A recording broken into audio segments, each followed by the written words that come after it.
अस्सलाम वालेकुम दोस्तों, की हाल चाल है। उम्मीद करता सारे भाई खैरियत नाल होणगे। ते यार मैं पहले डिको करन दी पूरी वीडियो डिटेल नाल लगाई है यूट्यूब ते बहुत सारे दोस्तों के मैसेज आ रहे हैं यार कोई समझ नहीं आई, बेस की समझ नहीं आई, तुसीं बेस किस तरह बनाई है। तो दोबारा यार मैं फर्नीचर डिको करन दी वीडियो लगा रहा वा।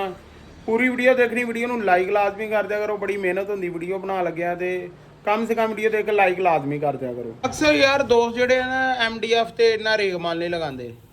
ਇਹ ਤੁਸੀਂ ਦੇਖ ਸਕਦੇ ਆ। ਇੱਕ ਚੀਜ਼ ਤੁਹਾਨੂੰ ਮੈਂ ਦਿਖਾਣਾ ਚਾਹਨਾ, ਇਹ ਨਾ ਪ੍ਰੈਸ ਦੀਆਂ ਧੜਕਾਂ ਹੁੰਦੀਆਂ MDF 'ਚ।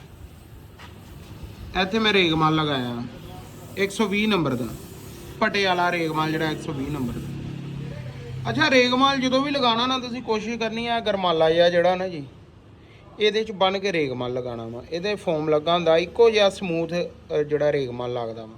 ਇਹ ਹੁੰਦੀ ਦੇਖ ਸਕਦੇ MDF ਦਾ ਪੀਸ ਆ। ਕਈ ਜਿਹੜੇ ਦੋਸਤ MDF ਨੂੰ ਨਾ ਪੱਤਾ ਲਾਉਣ ਤੋਂ ਥੋੜਾ ਜਿਹਾ ਕਹਿੰਦੇ ਯਾਰ ਇਹਨੂੰ ਲੋੜ ਨਹੀਂ ਪੱਤਾ ਲਾਉਣ ਦੀ, ਲੇਕਿਨ ਇਹ ਵੀ ਪ੍ਰੈਸ ਦੀਆਂ ਧੜਕਾਂ ਹੁੰਦੀਆਂ। ਇਹ ਇਦਾਂ ਦਾ ਗਰਮਾਲਾ ਲੈਣਾ ਵਾ, ਇਹਨੂੰ ਫੋਮ ਲੱਗਾ ਵਾ, ਇਹਦੇ ਨਾਲ ਸਮੂਥ ਰੇਗਮਾਲ ਲੱਗਦਾ ਤੇ ਸੌਖਾ ਲੱਗਦਾ। ਇਹਦੇ ਕੋਲ ਇੰਨੀ ਕੋਈ ਜ਼ੋਰ ਲਾਉਣ ਦੀ ਜ਼ਰੂਰਤ ਨਹੀਂ।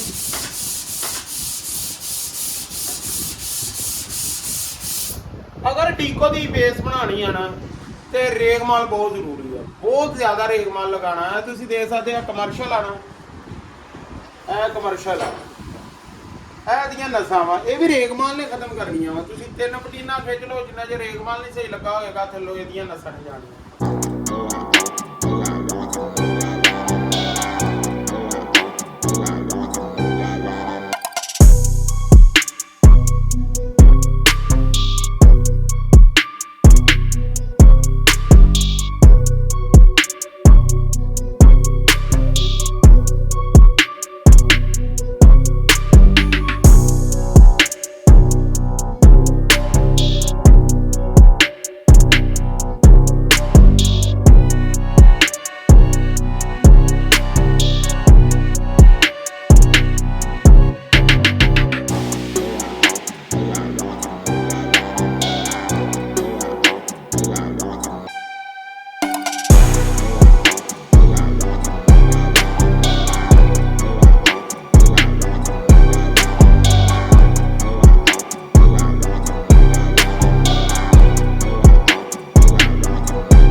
अच्छा यार, अक्सर दोस्त कहते असी लैकर की भी पढ़ाई अच्छी की है, मतलब बेस भी बहुत अच्छी बनाई है, लेकिन रिजल्ट नहीं आया।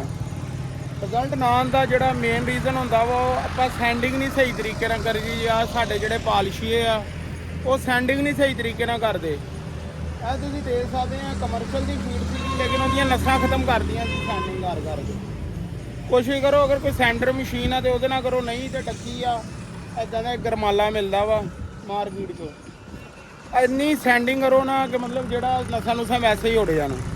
ਫਿਰ ਟੋਟਲ ਸੈਂਡਿੰਗ ਕਰਨ ਦਾ ਇੱਕ ਹੋਰ ਫਾਇਦਾ ਹੁੰਦਾ ਵਾ, ਕੋਈ ਥੱਲੇ ਕਿੱਲ ਹੋਵੇ, ਕੋਈ ਭੋੜਾ ਹੋਵੇ, ਸਾਨੂੰ ਪਤਾ ਚੱਲ ਜਾਂਦਾ ਕਿ ਯਾਰ ਇਹਨੂੰ ਪਹਿਲੇ ਕਲੀਅਰ ਕਰਨਾ, ਕਿਉਂਕਿ ਡੀਕੋ ਪਟੀਨਾ ਪੱਟੀਆਂ ਤੇ ਕੱਚੀਆਂ ਪਟੀਨਾ ਇਹ ਸਿਰਫ ਥੋੜੇ ਬਹੁਤੇ ਮਾਮਲਾਤ ਕਲੀਅਰ ਕਰਦੇ ਆ। ਤੇ ਡੀਕੋ ਕਰਨ ਲਈ ਜਿਹੜਾ ਸਭ ਤੋਂ ਵੱਡਾ ਫਾਰਮੂਲਾ ਵਾ ਉਹ ਸੈਂਡਿੰਗ ਆ। ਸਭ ਤੋਂ ਪਹਿਲੇ 2 ਦਿਨ ਲੱਗ ਜਾਣ, 3 ਦਿਨ ਲੱਗ ਜਾਣ, ਸਾਨੂੰ ਅੱਜ ਦੂਸਰਾ ਦਿਨ ਹੈ, ਅਸੀਂ ਸੈਂਡਿੰਗ ਕਰ ਰਹੇ ਹਾਂ। ਤੁਸੀਂ ਦੇਖ ਸਕਦੇ ਹੋ ਸਾਰਾ ਮਟੀਰੀਅਲ ਪਾਣਾ, ਅੱਛਾ ਮਟੀਰੀਅਲ ਪਾਣਾ, ਬੇਸ ਵੀ ਅੱਛੀ ਬਣਾਉਣੀ, ਲੇਕਿਨ ਜਿੰਨਾ ਜਿਹੜਾ ਇੰਨੀ ਸੈਂਡਿੰਗ ਨਾ ਹੋਏਗੀ ਰਿਜ਼ਲਟ ਨਹੀਂ ਆਏਗਾ। ਮਟੀਰੀਅਲ ਵੀ ਥੋੜਾ ਲੱਗੇਗਾ, ਪੇਂਟ ਵੀ ਥੋੜਾ ਲੱਗੇਗਾ ਔਰ ਤਿਆਰੀ ਵੀ ਜ਼ਬਰਦਸਤ ਆਏਗੀ। अच्छा यार है ना, माशाल्लाह सारी सैंडिंग कंप्लीट हो गई है। डीप सैंडिंग की है, जिन्होंने बिल्कुल अच्छे तरह जी रगड़ाई होंगी वो की है। ज़बरदस्त रेगमाल लाया। ਆ ਤੁਸੀਂ ਦੇਖ ਸਕਦੇ ਆ ਤਕਰੀਬਨ ਸਾਰੇ ਨਗਾਂ ਨੂੰ ਰੇਗਮਾਲ ਕੰਪਲੀਟ ਹੋ ਗਿਆ ਅੱਛੇ ਤਰੀਕੇ ਨਾਲ। ਉਹਨਾਂ ਦਾਣੇ ਲਾਗ ਦੀ ਜਿਹੜੀ ਪਾਲਿਸ਼ ਆ ਉਹ ਲਗਾ ਲੱਗੇ ਆ।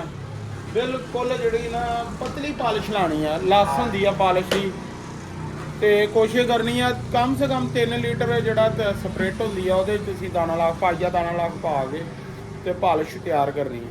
ਜਿੰਨੀ ਪਤਲੀ ਪਾਲਿਸ਼ ਹੋਏਗੀ ਉਹਦੀ ਲੱਸ ਘੱਟ ਹੋਏਗੀ ਤੇ ਭਰਾਈ ਜ਼ਰਾ 2-2 ਹੱਥ ਕਰ ਦੇਣੀ ਹੈ। ਬਿਲਕੁਲ ਅੱਛੇ ਤਰੀਕੇ ਨਾਲ ਚੋਵੇ ਨਾ ਪਾਲਿਸ਼ ਗੱਦੀ ਲਗਾ ਲੱਗਿਆ ਬੜੇ ਇhtiyਾਤ ਨਾਲ ਗੱਦੀ ਲਗਾ। ਅੱਛਾ ਯਾਰ ਬਹੁਤ ਸਾਰੇ ਦੋਸਤ ਇਹ ਸਵਾਲ ਕਰਦੇ ਆ ਕਿ ਯਾਰ ਤੁਸੀਂ ਪੇਂਟ ਵਾਲੇ ਡੀਕੋ ਪੇਂਟ ਵਾਲੇ ਆ ਜਾਂ ਤਰਖਾਨ ਆ। ਤੇ ਭਾਈ ਅਸੀਂ ਨਾ ਦੁਕਾਨਦਾਰਾਂ ਜਿਹੜਾ ਦੁਕਾਨਦਾਰ ਹੁੰਦਾ ਨਾ ਉਹ ਆਲਰਾਊਂਡਰ ਹੀ ਹੁੰਦਾ, ਮਤਲਬ ਮਾਸਟਰ ਹੁੰਦਾ ਵਾ, ਕਿਉਂਕਿ ਉਹਨੇ ਕਸਟਮਰ ਦੇ ਪੁਆਇੰਟ ਆਫ ਵਿਊ ਨੂੰ ਦੇਖਣਾ ਹੁੰਦਾ ਵਾ, ਕਸਟਮਰ ਦੇ ਕਲੇਮ ਚੈੱਕ ਕਰਨੇ ਹੁੰਦੇ ਆ, ਉਹਦੇ ਮੁਤਾਬਕ ਸਾਰਾ ਕੰਮ ਕਰਵਾਉਣਾ ਹੁੰਦਾ। ਕੋਈ ਵੀ ਦੁਕਾਨਦਾਰ ਆ ਚਾਹੇ ਉਹ ਫਰਨੀਚਰ ਵਾਲਾ ਵਾ ਜਾਂ ਕੋਈ ਵੀ ਫੀਲਡ ਦਾ ਜਿਹੜਾ ਦੁਕਾਨਦਾਰ ਹੁੰਦਾ ਨਾ ਉਹ ਆਪਣੀ ਸਾਰੀ ਫੀਲਡ ਦਾ ਮਾਸਟਰ ਹੁੰਦਾ, ਕੰਮ ਨੂੰ ਸਮਝਦਾ ਹੁੰਦਾ। ਤੇ ਅੱਲਾ ਦਾ ਸ਼ੁਕਰ ਆ ਭਾਈ ਪੇਂਟ ਦਾ ਵੀ ਕੰਮ ਸਾਰਾ ਆਪਣੇ ਹੱਥੀਂ ਵੀ ਕਰ ਲੈਂਦੇ ਆ। ਕਈ ਦੁਕਾਨਦਾਰ ਆਪਣੇ ਹੱਥੀਂ ਨਹੀਂ ਵੀ ਕਰਦੇ ਲੇਕਿਨ ਉਹ ਕੰਮ ਨੂੰ ਸਮਝਦੇ ਜ਼ਰੂਰ ਹੁੰਦੇ ਆ। ਜਿਹੜੇ ਇੱਕ ਕੰਮ ਦੇ ਪ੍ਰੋਫੈਸ਼ਨਲ ਹੁੰਦੇ ਜਿਨ੍ਹਾਂ ਨੂੰ ਆਪਾਂ ਕਾਰੀਗਰ ਕਹਿੰਦੇ ਆ ਉਹ ਮਤਲਬ ਆਪਣਾ ਸਿਰਫ ਆਪਣਾ ਕੰਮ ਕਰਦੇ ਆ।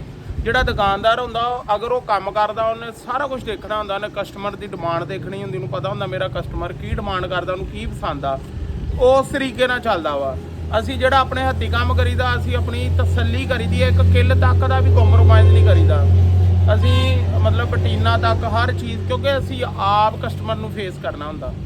ਤੇ ਇਹ ਚੀਜ਼ ਆ ਕੋਈ ਵੀ ਦੁਕਾਨਦਾਰ ਹੈ ਨਾ ਭਾਈ ਉਹ ਆਲਰਾਊਂਡਰ ਹੀ ਹੁੰਦਾ, ਚਾਹੇ ਉਹ ਡੀਕੋ ਦਾ ਕੰਮ ਕਰੇ ਚਾਹੇ ਉਹ ਤਰਖਾਨ ਹੋਵੇ, ਉਹ ਹਰ ਚੀਜ਼ ਨੂੰ ਸਮਝਦਾ ਹੁੰਦਾ। ਕੋਈ ਕਾਰਾਂ ਦਾ ਕੰਮ ਕਰਦਾ ਜਾਂ ਕੋਈ ਵੀ ਕਿਸੇ ਚੀਜ਼ ਦਾ ਫੈਕਟਰੀ ਦਾ ਮਾਲਕ ਆ, ਉਹ ਜਿੰਨੀ ਉਹਦੇ ਅੰਦਰ ਜਿੰਨੀ ਉਹਦੀ ਪ੍ਰੋਸੈਸਿੰਗ ਕੋਈ ਵੀ ਕੰਮ ਹੁੰਦਾ ਨਾ ਉਹ ਸਾਰੇ ਕੰਮ ਨੂੰ ਸਮਝਦਾ ਹੁੰਦਾ। ਬੇਸ਼ੱਕ ਉਹ ਆਪਣੇ ਹੱਥ ਨਾਲ ਨਾ ਕਰੇ ਲੇਕਿਨ ਕੰਮ ਨੂੰ ਉਹ A ਤੋਂ ਲੈ ਕੇ Z ਤੱਕ ਸਾਰੇ ਕੰਮ ਨੂੰ ਸਮਝਦਾ ਹੁੰਦਾ। ਤੇ ਬਾਕੀ ਦੀ ਤਿਆਰੀ ਤੁਹਾਨੂੰ ਨਾਲ ਡਿਟੇਲ ਨਾਲ ਸ਼ੇਅਰ ਕਰਾਂਗੇ ਅਗਲੀ ਵੀਡੀਓ 'ਚ। ਅੱਜ ਦੀ ਵੀਡੀਓ ਬਹੁਤ ਜ਼ਿਆਦਾ ਲੰਬੀ ਹੋ ਜਾਣੀ ਆ ਤੇ ਇਹ ਅਗਲੇ ਪਾਰਟ 'ਚ ਜਿਹੜਾ ਤੁਹਾਨੂੰ ਟੋਟਲ ਡੀਕੋ ਦਾ ਐਂਡ ਤੱਕ ਜਿਹੜਾ ਤਿਆਰੀ ਤੱਕ ਵੀਡੀਓ ਤੁਹਾਨੂੰ ਨਾਲ ਸ਼ੇਅਰ ਕਰਾਂਗੇ। ਅਗਲੇ ਵਲੌਗ ਤੱਕ ਆਪਣੇ ਭਾਈ ਨੂੰ ਇਜਾਜ਼ਤ ਦਿਓ, ਚੈਨਲ ਨੂੰ ਸਬਸਕ੍ਰਾਈਬ ਲਾਜ਼ਮੀ ਕਰ ਲਿਓ। ਅੱਲਾ ਹਾਫਿਜ਼।